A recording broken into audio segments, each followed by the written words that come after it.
Dhirendra पुंडी news point में आप सभी का एक बार फिर से स्वागत है। मेरे साथ विंडो में आप देख रहे हैं भाऊ तोरसेकर को। भाऊ तोरसेकर हमारे बहुत ही सीनियर जर्नलिस्ट हैं और अब आज इस पर बात करने के लिए हम तैयार हैं कि आखिर किस तरह से बंगाल का चुनाव आगे बढ़ेगा, क्योंकि जिस तरह से एफआईआर की प्रक्रिया अभी पूरी नहीं हुई है, कंप्लीट नहीं हुई है, उसका अभी भी बहुत सारा कुछ बाकी है। तो उस पर बात करेंगे। भाऊ, अभी जो हाई सुप्रीम कोर्ट के ऑर्डर के बाद ये सब चीजें जब जा रही हैं तो आपको क्या लग रहा है कि इस पूरे चुनाव में क्या होने जा रहा है? मुझे लग रहा है कि दिवाली के बाद चुनाव होंगे। मुझे अभी चुनाव होने के आसार बिल्कुल नहीं लग रहे। मुझे साफ साफ दिखाई दे रहा है कि एसआईआर पूरा नहीं होगा। अगर एसआईआर पूरा नहीं होगा तो विधानसभा चुनाव का टाइम टेबल घोषित नहीं होगा, ना कि अगला वोटिंग होगा, ना कि काउंटिंग होगा, ना कि रिजल्ट आएगा, ना कि सरकार बनेगी। क्योंकि मैं पिछले 1.5 महीने से एक बात रिपीटेडली बोल रहा हूं कि जिस ढंग से ममता दीदी राजनीति कर रही है, कोर्टबाजी कर रहे, कोर्ट कचहरी कर रहे, तो उससे एक बात साफ होती है कि वो केजरीवाल के रास्ते पर निकल गई है। जबकि उनको चुनाव जीतना है तो उनको हेमंत सोरेन के रास्ते से जाना चाहिए था। कोर्ट में नहीं उलझना चाहिए था, सेंटर से उलझने की कोई जरूरत नहीं थी। लेकिन उन्होंने गलती की, मैं जेल में बैठ के सरकार चलाऊंगा, तो ये बोलती चुनाव आयोग भी मैं चलाऊंगी, सुप्रीम कोर्ट भी मैं चलाऊंगी। ये जो इनका सोच है वही उनका घात हो गया। क्योंकि अब अगर समय पर चुनाव नहीं होगा तो 7 मई को विधानसभा का जो समय है, टेन्योर है, वो खत्म हो जाता है। अब जब विधानसभा का टेन्योर खत्म हो जाता है तो उस विधानसभा में बैठे मेजॉरिटी के आधार पर बनी सरकार अपने आप बर्खास्त हो जाती है, विधानसभा बर्खास्त हो जाती है। तो बात साफ है। आज जिस ढंग से मामला चल रहा है वो देखते हुए मुझे नहीं लगता कि चुनाव आयोग समय पर यानी 2 या 3 तारीख के पहले चुनाव की प्रक्रिया शुरू करेगा मार्च के, और 2 या 4 मार्च की प्रक्रिया शुरू नहीं होगी तो वो 7 मई तक चुनाव के नतीजे अगर अगली गवर्नमेंट नहीं बन सकती, मतलब साफ है प्रेसिडेंट रूल ममता दीदी लगा रही है। जी, लेकिन भाऊ ये अभी भी जैसे 28 को उन लोगों ने कहा, और मैं चूंकि जहां हूं वहां से आपको ये लोकेशंस भी दर्शकों को दिखा सकता हूं कि हम लोग यहाँ खड़े हैं जहां एफआईआर के लिए आपको दिखेगा। और थोड़ा सा आगे की तरफ ये देखिए, एक साथ ही भाऊ यहाँ लक्ष्मी जो भंडार, लक्ष्मी भंडार जिसको योजना कहा जा रहा है, वो भी चल रही है और यहाँ धरना भी चल रहा है उन लोगों का जो बीएलओज है। और सामने, जहाँ बिल्कुल सामने जो आपको दिखा रहा है, यही सारे लोग वहाँ जो एक जिसको कहें कि जो डिस्क्रिपेंसीज है, लॉजिकल डिस्क्रिपेंसीज की वजह से जो 45 से 55 लाख, कुछ लोग 80 लाख भी जो है वो नाम यहीं फाइनल हो रहे हैं। लेकिन भाऊ ये जो सारी चीजें हैं उसमें क्या ममता बनर्जी जो है वो उन्होंने कोई इमरजेंसी प्लान तैयार नहीं किया होगा, आपको लगता है? नहीं, देखो एक बात होती है कि अनुभव से ज्ञान ज्यादा होता है, किताबों से नहीं होता। किताबों से वो आपका अनुभव नहीं, लेकिन जब आप अनुभव करते हो, आपका नहीं आपके नजदीकी किसी का होगा, आपके समकालीन अनुभव होता है, तो आपका अपना अनुभव होता है। मैं आपको एक बात बता दूं, जब टीएन शेषन चुनाव आयोग के प्रमुख थे और उस वक्त उन्होंने एक सख्ती की थी। उन्होंने कहा था हर एक के पास वोटर का जो आईडी है, पहचान पत्र था, वो जब तक पूरा का पूरा डिस्ट्रीब्यूट नहीं होगा तो चुनाव नहीं होगा। तो यही नाटक जो आज ममता दीदी बंगाल में कर रही है वो उस वक्त लालू ने किया था। तो मामला सुप्रीम कोर्ट तक गया था, बिल्कुल सुप्रीम कोर्ट तक गया था, लेकिन उसमें इतना टाइम चला गया कि विधानसभा का टेन्योर खत्म हो गया और प्रेसिडेंट रूल लगाना पड़ा था। तो एक बात मत भूलो कि आपका बहुमत है, आपके राज्य में बहुमत है, आपका प्रशासन आपके हाथ में, ये सब बात मैं मानता हूं, लेकिन एक बात मत भूलो कि जिस संविधान के आधार पर आपको अधिकार मिला है उसी संविधान के आधार पर सुप्रीम कोर्ट बनी है, चुनाव आयोग बना है, सेंट्रल गवर्नमेंट बनी है, सेंट्रल गवर्नमेंट की मिनिस्ट्री बनी है, लोकसभा वगैरह वगैरह बना है। तो जितना आपका अधिकार है, तब जब आप उसमें पैंतरेबाजी करने लगते हो तो ये भी सोचना जरूरी है कि सामने वाला क्या पैंतरेबाजी करेगा। उसी संविधान के आधार पर जब आप शतरंज का खेल खेलते हो तो क्या होता है, आप एक भी मोहरा प्यादा इधर का उधर करना चाहते हो तो सोचते हो कि ये करने के बाद सामने वाला क्या करेगा। तो आप जो बोल रहे हैं ना, उनके पास बी प्लान सी प्लान वगैरह बोलते हैं ना, वो होता है कि मैंने एक चाल करी तो सामने वाला क्या चाल करेगा। तो ममता दीदी ये पूरा भूल गई कि 7 मई को विधानसभा का टेन्योर टाइम खत्म हो रहा है, और विधानसभा का टाइम खत्म हो गया तो सेंट्रल गवर्नमेंट को, मोदी सरकार या किसी को भी कुछ करने की जरूरत नहीं। संविधान के तहत ऑटोमेटिक बिहार, बंगाल की विधानसभा बर्खास्त होगी, और बंगाल की विधानसभा बर्खास्त मतलब राज्य की सरकार बर्खास्त, ममता सरकार बर्खास्त। तो ऑटोमेटिकली वो टेक ओवर कौन करता है, प्रेसिडेंट करता है, यानी सेंट्रल गवर्नमेंट करती है। तो ममता दीदी एक तरीके से अपने हाथों से राष्ट्रपति शासन मोदी और शाह को परोस रही है। अब ये बात हो गई, अगर समयानुसार टाइम टेबल अनुसार नहीं हुआ और एक बार प्रेसिडेंट रूल लग गया तो फिर वहां चुनाव कब लेना है, ये मामला ममता के लिए अहमियत नहीं रखता। सेंट्रल गवर्नमेंट ने जो वहां गवर्नर नियुक्त किया है, गवर्नर के एडवाइजर हो गए, और चुनाव आयोग वो तय करेंगे। तो वो बोलेंगे अभी तो वोटर लिस्ट कंप्लीट नहीं है, उसको 3 महीने लगेगा, कोई बात नहीं, दिवाली के बाद करते हैं। मतलब अगर 5 मार्च के पहले चुनाव आयोग का टाइम टेबल डिक्लेयर नहीं होता तो चुनाव होगा नहीं, अभी वो दिवाली के बाद होगा। जी, और 10 मार्च तक तो वैसे भी अभी ये प्रक्रिया किसी भी कीमत पर पूरी होने वाली नहीं दिख रही है। तो क्या ये भाऊ, इससे बीजेपी को मदद मिलेगी चुनाव की प्रक्रिया में? क्योंकि यहाँ भी आए हैं बीजेपी के जितने समर्थक हैं या तमाम नेताओं से भी हम बात कर रहे हैं, तो उन सबका ये कहना है कि जब तक प्रेसिडेंट रूल के अंदर शासन नहीं होगा, सरकार जब तक चुनाव नहीं होगा, तब तक वो जीत नहीं पाएंगी। यानी ये जो बीजेपी की कोई फ्री एंड फेयर इलेक्शंस की कोई कंसेप्ट उनको नहीं दिख रहा है। तो आपको लगता है कि शायद तब ज्यादा बेहतर तरीके से चुनाव हो सकता है, और प्रधानमंत्री मोदी उस तरीके को देख रहे हैं? नहीं, मोदी क्या देख रहे बात छोड़ो, ममता क्या देख रही। 4थी बार चुनाव ममता को जीतना है, ठीक है। अब अगर ममता को जीतना है तो ममता को ये सोचना पड़ेगा मेरी ताकत कहाँ है। सिर्फ पार्टी में ममता की ताकत नहीं है, ममता के हाथ में पूरा का पूरा बंगाल का प्रशासन है, वहां की शासन व्यवस्था है, वहां की पुलिस है, वहां के बाबू लोग हैं। अगर सरकार चली जाती है तो अपने आप वो ताकत घट जाती है। तो ताकत किसकी घटने वाली है, किसको फायदा है, बात में करो। पहले आज ममता के हाथ में जो ताकत है, वो अगर राष्ट्रपति शासन लगता है, विधानसभा बर्खास्त हो जाती है, तो वो ताकत ममता की घटती है, बीजेपी की बढ़ेगी कि नहीं, बात छोड़ दो। देखो, आपके खाते में 40 रुपए, मेरे खाते में 50 रुपए, अगर मेरे खाते में जो 50 रुपए है उसमें से 20 या 25 रुपए घट जाते तो आपकी ताकत बढ़ी, ऐसा नहीं होता, आपकी रकम ज्यादा दिखती है।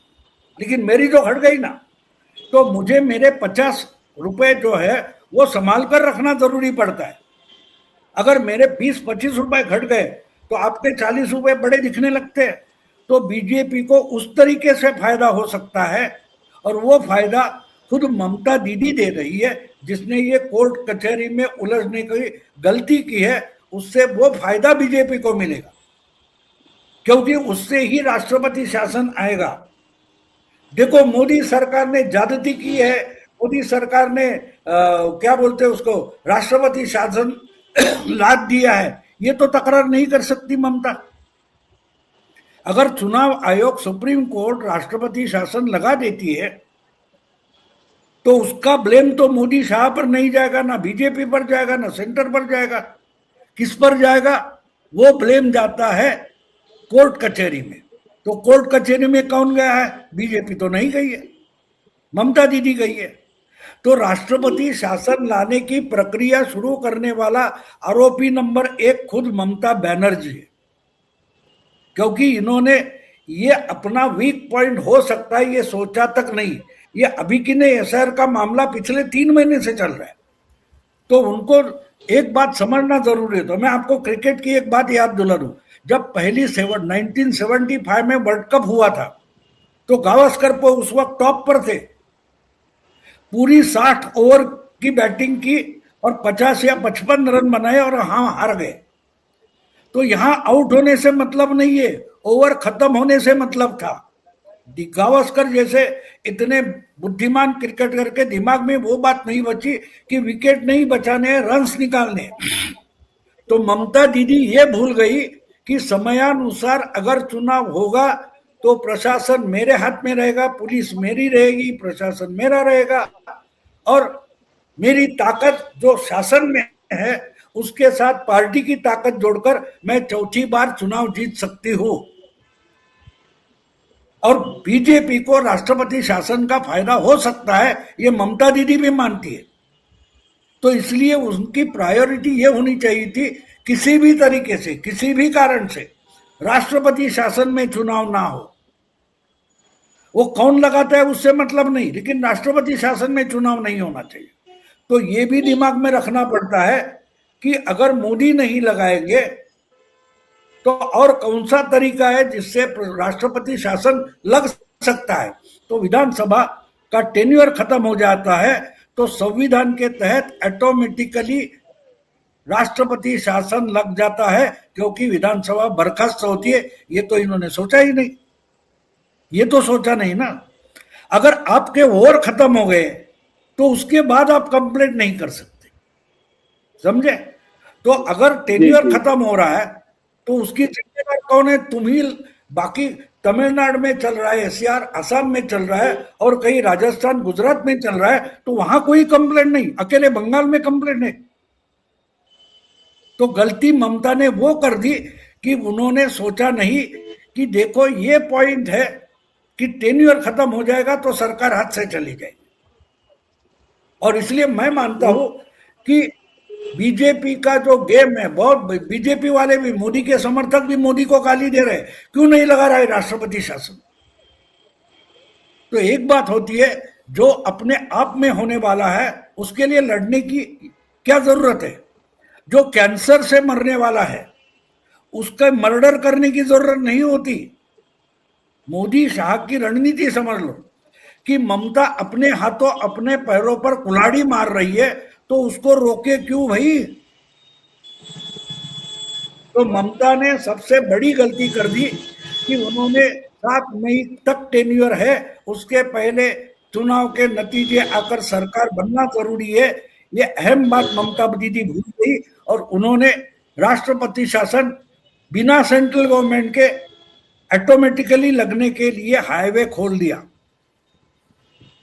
जी भाऊ, एक बात भाऊ, अभी मैं चूंकि एक सेंटर पे गया जहां लक्ष्मी भंडार योजना है, वहां उसी तरह से मैंने देखा कि एक जो युवा साथी, जो उन्होंने युवा साथी के तौर पर एक किया, वहां भीड़ काफी थी, अलग अलग जगह थे। तो आपको लगता है कि जब इस तरह एंड टाइम पे जो अनाउंस की जाती हैं, और या ममता बनर्जी ये मान रही हैं कि उन्होंने ये बहुत बड़ा चमत्कारिक काम किया, उनके वोटरों को भी लगता है, तो इनका बहुत फर्क पड़ता है क्या चुनाव पे लास्ट मोमेंट में जब इस तरह से हो? क्योंकि इतने सारी योजनाएं उन्होंने दी हैं, जैसे लक्ष्मी भंडार का तो 2018 से चल रहा है, तो 12,000 का 1,500 कर दिया, और जो एक बड़ी संख्या है वो उन्होंने माध्यमिक पास युवाओं के लिए जो युवा शक्ति की है। तो उससे आपको लगता है लास्ट टाइम पे अगर इस तरह की चीजें हैं तो ये चुनाव के गेम को पलट सकती हैं क्या? बहुत सारे लोग अक्सर इन फ्रीबीज का उदाहरण दे के कहते हैं कि कभी केजरीवाल आ गया, फिर वो ये कहते हैं आप देखिए नीतीश कुमार आ गया, तो इस तरह से ही ममता बनर्जी अपने आप को जिता लेंगी। ऐसा आपको क्या लगता है कि जब लास्ट टाइम पे ऐसे राज्य करते हैं, या ऐसे राजनेता जो अपने आप को ग्राउंड में बहुत ही जबरदस्त तरीके से मानते हैं कि उनको जमीनी समझ है, ये तमाम चीजें, आपको क्या लगता है कि इसका फायदा होगा? होता है ना, हमने देखा महाराष्ट्र में लाड़की बहन था, उत्तर मध्य प्रदेश में लाडली बहना, या केजरीवाल या नीतीश की बात आपने की, फायदा होता है, लेकिन फायदा कब होता है? जब चुनाव होता है। ममता ये भूल गई कि ये सब होने के लिए चुनाव होना जरूरी है। चुनाव होने का जो प्रावधान है उसके लिए ममता ने कुछ भी नहीं किया है। आप जो बोल रहे हैं उसका फायदा ममता को जरूर हो सकता है, मैं ना नहीं कहता, लेकिन उसके लिए वोटिंग होना जरूरी है, चुनाव की प्रक्रिया शुरू होना जरूरी है। आप बड़े हनीमून को स्विट्जरलैंड जाएंगे, अरे लेकिन उसके लिए शादी जरूरी है ना। स्विट्जरलैंड नहीं, कोई बात नहीं, हम अमेरिका में जाएंगे या कश्मीर जाएंगे, अरे कहीं भी करो हनीमून, लेकिन उसके पहले शादी करनी पड़ती है ना हनीमून के लिए, जिसको हनीमून कहा जाता है। तो हमारे भारत में ये लड्डू बनेंगे, वो पकवान बनेंगे, अरे लेकिन शादी भी जरूरी है, खाली तो भोज नहीं दोगे। तो पर्पज क्या है? ये सब आप क्यों कर रही हो? आपको चुनाव जीतना है, और चुनाव जीतने के लिए चुनाव की प्रक्रिया जरूरी होती है। यहां मैं जो बात बोल रहा हूं वो समझ लो। ममता ने पूरी तैयारी कर ली, मैं ट्रॉफी ऐसे उठाऊंगी, ये साड़ी पहनकर ट्रॉफी लेने के लिए जाऊंगी। अरे इसके लिए पहले मैच तो जीतना पड़ेगा ना, और मैच ही कैंसिल होगा तो क्या करोगी? तो ट्रॉफी रही, साड़ी अपनी जगह रही, ट्रॉफी उठाओगे कैसे? तो पहले तो मैच खेलना पड़ेगा ना, तो इसलिए मैच में उतरना पड़ता है। और ममता दीदी की गलती ये हो गई कि उसने ये नहीं देखा कि भाई मैच जीतना जरूरी है, और इसके लिए मैच होना जरूरी है। अगर मैच अप्रैल मई में नहीं होता, मार्च अप्रैल में नहीं होगा, और दिवाली के बाद अक्टूबर नवंबर तक चला गया, तो ममता के हाथ से 50 में से 25 ओवर तो ऐसे ही निकल गए। अब बचे कुचे 25 ओवर में कितने रन बनाओगी? वो होता है ना डकवर्थ लुइस कि बारिश गिर तो ओवर घटते जाते हैं, ओवर घटते जाते। सामने वाला तो 50 ओवर खेलने वाला है, खेला है। आपकी बैटिंग में आपको जो 50 ओवर मिले हैं, इसमें ऐसी बार बार बारिश हो गई तो आपके 50 ओवर में से 20 घट गए, 15 घट गए, तो आपके ओवर कम हो रहे। तो मेरे ओवर कम ना हो, इसके लिए भी कोशिश जरूरी होती। इसलिए मैंने कहा कि ममता दीदी की गलती अगर हुई है तो उन्होंने 7 मई, देखो 7 मई ये बहुत डेंजरस तारीख है, जिस दिन विधानसभा का टेन्योर जो टाइम है वो खत्म हो जाता है, उस दिन विधानसभा ऑटोमेटिकली बर्खास्त होती है। अगर दूसरी सरकार नहीं आई तो, आपको याद दिला दूं, महाराष्ट्र में जब उद्धव ठाकरे ने नतीजे आने के बाद 2019 में कहा कि मैं तो इनके साथ नहीं जाऊंगा, मेरे लिए और ऑप्शन खुले, और उनको 25 बार देवेंद्र ने फोन किया था, चलो जल्दी राज्यपाल के पास जाते, क्योंकि वो टाइम निकला जा रहा था, विधानसभा का टेन्योर खत्म होने को आया था। और जब नहीं आया तब जाके राज्यपाल को विधानसभा का टाइमिंग खत्म हो गया, इसलिए राष्ट्रपति राजवट शासन लगाना पड़ा।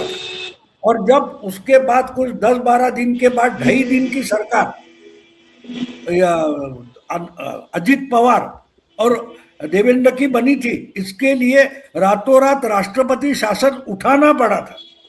तो वो राष्ट्रपति शासन क्यों लगा था? किसने जबरदस्ती लगाया था? नहीं, विधानसभा का टाइमिंग खत्म हो गया था, विधानसभा का टेन्योर खत्म हो गया, तो ऑटोमेटिकली महाराष्ट्र में राष्ट्रपति शासन लग गया था। क्योंकि जो सरकार होती है उस सरकार को विधानसभा के बहुमत का सपोर्ट है, ये गृहीत माना जाता है। 2 सेशन के बीच में जो सरकार है, जो कारोबार करती है, उसको विधानसभा का बहुमत प्राप्त है, ये गृहीत माना जाता है। अगर विधानसभा ही नहीं है तो आपको सपोर्ट ही नहीं है, आप कैसे सरकार चला सकते हो? क्योंकि विधानसभा तो बर्खास्त हो गई है। तो ये सबसे 7 मई की तारीख, मेरा ख्याल है मैंने उस मनविंदर के साथ वीडियो इस पर बनाया था, 7 मई की जादुई तारीख क्या है। पूरा मीडिया इस पर ध्यान नहीं दे रहा है, लेकिन गड़बड़ तो वहां है। और आप एक बात और समझ लो कि बंगाल में कम से कम 7 या 8 दौर का वोटिंग होता है। हाँ, हर दौर 7 में दो। के बीच अगर 5 दिन हम पकड़ते तो 5 दिन का मतलब 7 भी हो तो 35 दिन का टाइम टेबल बनता है। 35 दिन का।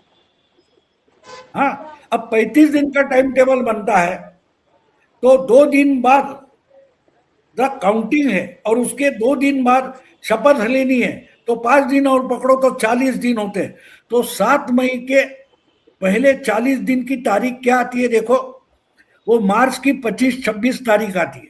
अब मार्च जी जी 25-26 को अगर पहला वोटिंग होता है, पहला वोटिंग होता है तो उसके 16 दिन पहले उम्मीदवार नॉमिनेशन की शुरुआत होती है। तो 25 के 16 दिन पहले 5-6 मार्च आता है। और 5-6 मार्च को अगर नॉमिनेशन शुरू करना है तो वोटर लिस्ट रेडी करके कम से कम 1 या 2 मार्च को टाइम टेबल डिक्लेयर करना है। कितने दिन बचे? 1 मार्च को हम बोल रहे हैं वो तारीख 25 है, 4 दिन बचे। क्या 4 दिन में एसआर कंप्लीट होगा? वोटर लिस्ट कंप्लीट होगी? नहीं होगी। तो टाइम टेबल चुनाव आयोग कैसे डिक्लेयर करेगा? अगर नहीं करेगा तो अल्टीमेटली आप सुप्रीम कोर्ट में जाकर चुनाव आयोग बोलेगा कि हम तो टाइम टेबल अभी डिक्लेयर नहीं कर सकते, तो क्या करें? पोस्टपोन करना पड़ेगा। क्योंकि अगर और 1-1.5 महीना इसमें निकल जाता है तो मान लो बारिश में तो चुनाव नहीं होगा, तो चुनाव चला गया अक्टूबर नवंबर में। और ये हो सकता है, संवैधानिक तरीके से हो सकता है। ये ममता दीदी को सोचना जरूरी था, उन्होंने सोचा नहीं। क्या होता है मालूम है, जब आप एक नशे में होते हो तो आपको सब क्या बोलते हैं कि सावन में हरा हरा दिखता है, क्या बोलते हैं उसको? जी। सावन के अंधेर को सब तरफ हरा ही हरा दिखता है। आप कहाँ फंसते हो या फंस सकते हो वो आपके सामने होकर भी आपको दिखता नहीं। यही केजरीवाल का था ना, आओ मेरे को अरेस्ट करके दिखाओ, अरेस्ट करोगे मैं जेल से सरकार चलाऊंगा, ये सब नाटक। ऐसे ही नाटक केजरीवाल ने किए थे ना। क्या हुआ? अपने चुनाव क्षेत्र में भी हार गया केजरीवाल। ये पुरानी बात नहीं है, 1-1.5 साल पहले की बात है। जी बिल्कुल 1 साल पहले की है, फरवरी की तो बात है, पिछले फरवरी की। तो क्यों हार जी गया था? कि अगर आप ताश के पत्ते खेल रहे हो तो आपके हाथ में पत्ते, लेकिन सामने वाले के हाथ में भी पत्ते है ना। वो तो खाली हाथ से नहीं खेल रहा है, या सब पत्ते आपके हाथ में और सामने वाले के हाथ में पत्ते नहीं, ऐसा तो खेल होता नहीं। तो ममता दीदी और उनके वकील ये बात भूल गए कि हमारी कानूनी पैतरेबाजी चल रही है, सामने वाले को तो कायदा कानून मालूम नहीं। ऐसी बात नहीं होती। हर एक के पास अपने अपने छोटे बड़े पत्ते होते हैं और उस पत्ते से वो अगर दिमाग लगाकर खेलता है। अब देखो, इसके पहले ही राष्ट्रपति शासन अगर सेंट्रल गवर्नमेंट लगा देती तो ममता दीदी नाटक करती। देखो कितनी जबरदस्ती हो रही है, डेमोक्रेसी की मर्डर हो रही है। आपको याद है ना, पिछला पूरा चुनाव ममता जी दीदी मैं पूरा। व्हील चेयर पर बैठी थी। हाँ, जिस दिन नतीजे आ गए उस दिन वो कुर्सी से उठ गई। एक दिन में अचानक से उनके पैर में इतनी जान आ गई, नतीजे खत्म, ममता दीदी की व्हील चेयर चली गई। और मैंने, मुझे याद है, ओमकार या किसी के चैनल पर बोला था कि भाई मतगणना के बाद क्या होगा, तो मैंने बोला और कुछ भी हो लेकिन इसकी व्हील चेयर तो चली जाएगी, ये मैंने बोला था और वही हुआ। तो उसको विक्टिम होना चाहिए, उसको चाहिए कि मोदी सरकार जबरदस्ती से राष्ट्रपति शासन लगाए, इसके लिए ये पूरा ड्रामा किया। लेकिन वो बात भूल गई कि मोदी शाह तो तंदूर में जले हुए मुर्गे हैं, वो किसी भट्टी से डरते नहीं है। तो वो भी उतने चालाक है कि भाई चल, जितना लंबा चलना है चल, 7 मई तो हमारी है, 7 मई तो हमारी है। ये पहले से मोदी शाह जानते थे, जो इसको पता तक नहीं था कि इनके हाथ में कौन सा पत्ता है। उनके हाथ में 7 मई का पत्ता था वो अभी नजदीक आ रहा है। तो मान लो आप घूमो, आप ओपिनियन पोल करो, ग्राउंड रिपोर्ट कलेक्ट करो, लेकिन मैं जितना मानता हूं, मैं 95% आपको गारंटी देता हूं कि ये चुनाव दिवाली के बाद होने वाला है, अभी होने वाला नहीं है। उसमें आप लक्ष्मी भंडार लाओ या और कोई भंडारा करो या और कोई युवा निधि करो, करुणा निधि करो, करुणा नहीं होगी।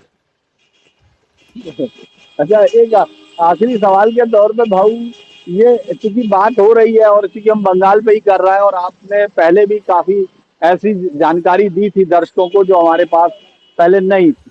एक बात ये है कि क्या आपको लगता है कि बीजेपी इन लाइन कोई तैयारी उसकी दिख रही है? आपको लग रहा है कि बीजेपी को इस पूरे खेल में जितनी तैयारी होनी चाहिए जिस तरह से वो है, और ममता बनर्जी की हर चाल को वो पकड़ पा रहे हैं यहाँ बंगाल में, जितनी आपके पास जानकारी है? बिल्कुल तैयारियां हो रही है, और मैंने आपको पहले ही कहा 8-10 महीने से आरएसएस बीजेपी तैयारियां कर रहे हैं। और एक बात और होती है ना कि मेरी टीम पूरी की पूरी नेट प्रैक्टिस में लगी है, हाँ। और ममता की यानी बीजेपी की जो टीम है वो पूरी की पूरी 8-10-15 दिन से नेट प्रैक्टिस कर रही है। और ममता की जो टीम है वो शराब पार्टी या पब में जाकर पार्टियां कर रही है। तो कौन जीतेगा कौन हारेगा ये बताने की जरूरत है? बिल्कुल नहीं, बिल्कुल नहीं। आज आज का समय जो है वोटर के पास जरूरी जाना है। जो हेमंत सोरेन ने किया था केजरीवाल ने नहीं किया था। मैं इसीलिए कंपेयर करके बता रहा हूं। दोनों चीफ मिनिस्टर थे, दोनों जेल में गए, एक हार गया दूसरा जीत गया, क्योंकि उसने कानून की उलझन में फंसा नहीं, सरकार चलने दी। पत्नी को बोला तू पार्टी संभाल, इस ढंग से संभाल। चचेरे भाई को चीफ मिनिस्टर बनाया, वो चंपक सोरेन वगैरह कोई था, याद है आपको? चंपई सोरेन। चंपई सोरेन। और केजरीवाल ड्रामा करते बैठ गया, हार गया। लेकिन सोरेन ने उस वक्त अपने उसकी पत्नी ने भी, जब उसकी सरकार जो चचेरे भाई की सरकार और पत्नी थी, उन्होंने ऐसे ही रेवड़िया का कुछ किया था, माता निधि वगैरह कुछ किया था। उसका फायदा झारखंड में सोरेन को मिल गया। यहाँ ये पूरी की पूरी कोर्ट में उलझी हुई है, खुद जाकर कोर्ट में खड़ी हो गई। तुम्हारा। लेकिन 7 मई की तारीख भूल गई। तो 7 मई जो हवाई जो होता है ना, एविएशन में सबसे बड़ा संकट होता है, तब बोलते हैं मे डे मे डे। ये क्या जी जी। संकेत देते? मे डे मे डे। तो ममता भूल गई 7 में उसके लिए मे डे है, यानी बचेंगे नहीं। उसको मे डे बोलते हैं कि लास्ट है, अब हम कुछ नहीं कर सकते। इसको मे डे बोलते हैं। ये मई महीने का ही एक डे है जिसकी तारीख 7 मई है। तो ममता के लिए ये 7 मई था। वो ना उनके वकील समझा पाए, उनके सलाहकार समझ पाए, और उन्होंने खुद को संकट में डाल दिया। और इसलिए मुझे लगता है कि ये चुनाव आसान नहीं है, नहीं होने वाला है। क्योंकि अगर समय अनुसार होगा ही नहीं तो चुनाव आयोग और सुप्रीम कोर्ट के क्या करेगा? देखो, सुप्रीम कोर्ट ने इनको चांस दिया, ये करो, ठीक है, तुम्हारे नहीं तो इधर उधर के जजेस उठाकर लगा दो। आपको जितना खुद को नंगा करना है वो नंगा करने दिया है। जिस ढंग से केजरीवाल को 8 या 9 समन्स भेजे गए थे, याद है आपको? उसको जी जी। जितना ड्रामा करना है करने दिया था। ममता दीदी को उसी लाइन पर अमित शाह लेकर गए हैं, और ये समझ नहीं पाई कि यहाँ ये कहाँ फंसती गई है, और बुरी फंसी है। क्योंकि उनको ये बारीक बारीक चीजें लगती है, ये बारीक बारीक चीजें लगती है, लेकिन वो बारीक होती नहीं। वो समयानुसार जब एक दूसरे से जुड़ जाती है तब जाके एक कहानी बनती है। छोटी छोटी चीजें होती। तो ये तो भाऊ हम। है। जी जी। अगर मेरा वीडियो और कहीं 2-3 जगह है वो देखो, वरना किसी को भी 7 मई की तारीख का इंपॉर्टेंट पता तक नहीं है मीडिया में। जी। सब बड़ी बड़ी चर्चा कर रहे, विवेचन कर रहे, लेकिन 7 मई की तारीख को क्या होने वाला है किसी को पता नहीं है, किसी को पता नहीं है। तो जी इसलिए भाऊ। कि जितना लंबा खींचा जाएगा एसआर, उतना तो मोदी और शाह को और बीजेपी को और सेंट्रल गवर्नमेंट को चाहिए, और ये लंबा खींचती गई। तो इसको लग रहा था कि मैं बड़ी पैतरेबाजी कर रही हूं, मैं बड़ी चालाकी कर रही हूं, लेकिन वो चालाकी अगर बीजेपी के लिए फायदेमंद है तो बीजेपी रोकेगी कि और लंबा खींचो, और लंबा खींचो, यहां प्रदर्शन करो, सुप्रीम कोर्ट में जाकर प्रदर्शन करो, पार्लियामेंट में जाकर प्रदर्शन करो, लेकिन एसआईआर खत्म नहीं होना चाहिए। ये तो बीजेपी का एजेंडा था, अमल में लाया ममता दीदी ने। अब बाकी जगह सब जगह एसआईआर चल रहा है, तो बंगाल में क्यों ममता ही बीजेपी का एजेंडा चला रही थी, और उसके परिणाम आप देखोगे, समयानुसार टाइम टेबल डिक्लेयर नहीं होगा, चुनाव नहीं होगा, आप आराम से फिर तैयारी करने लगो कि दिवाली में आपको बंगाल के चुनाव के लिए फिर कोलकाता जाना है। धन्यवाद भाऊ, आपने बहुत सही बात कही कि चलिए फिर दोबारा आना होगा। वैसे तो मैं सोच रहा था कि होली की वापस जाऊंगा, लेकिन आप बता रहे हैं तो अब दिवाली के बाद ही आना होगा, ये आप कह रहे हैं।